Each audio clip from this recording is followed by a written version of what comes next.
I'm here because I have a very important message.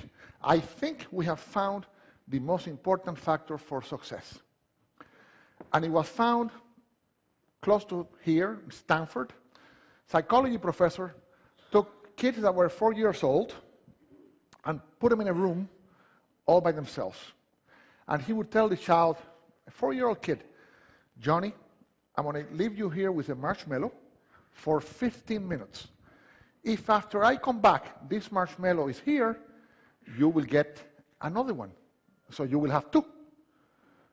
To tell a 4-year-old kid to wait 15 minutes for something that they like is equivalent to tell us, we'll bring you coffee in 2 hours. Exact equivalent.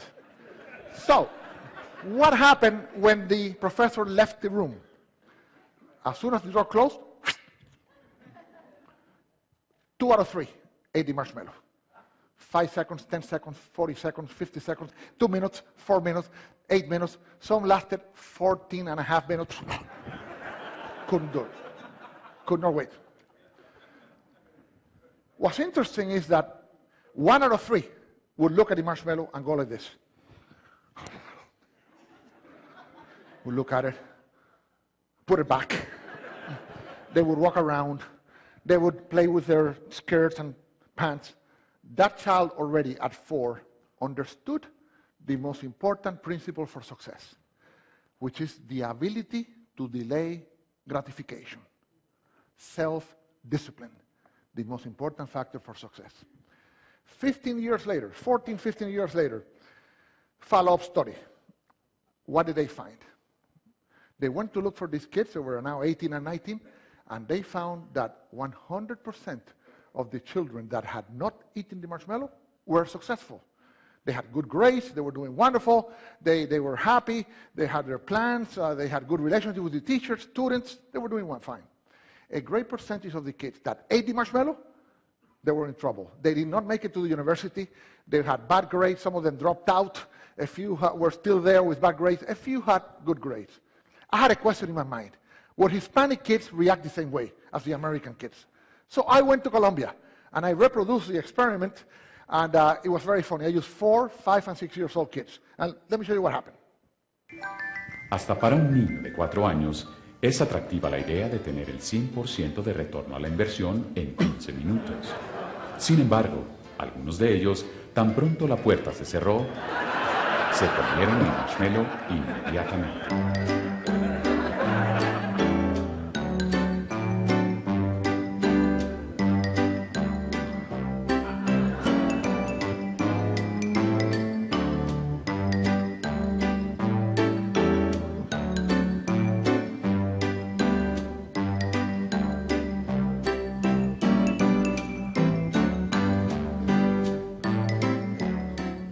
Otros, en cambio, resistieron el impulso.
So, what happened in Colombia? Hispanic kids, 2 out of 3 ate the marshmallow, 1 out of 3 did not. This little girl was interesting. She ate the inside of the marshmallow. In other words, she wanted us to think that she had not eaten it, so she would get 2, but she ate it. So we know she'll be successful, but we have to watch her. Okay? She should not go into banking, for example, or work in a cash register, but she will be successful. And this applies for everything, even in sales. The salesperson that customer says, I want that, and I say, okay, here you are, the person ate the marshmallow. If the salesperson said, wait a second, let me ask you a few questions to see if this is a good choice, then you sell a lot more. So this has applications in all walks of life. I end with the Koreans did this. You know what? This is so good. We want a marshmallow book for children. And we did one for children, and now it's all over Korea. They're teaching these kids exactly this principle, and we need to learn that principle here in the States because we have a big debt. We're eating more marshmallows than we're producing. Thank you so much.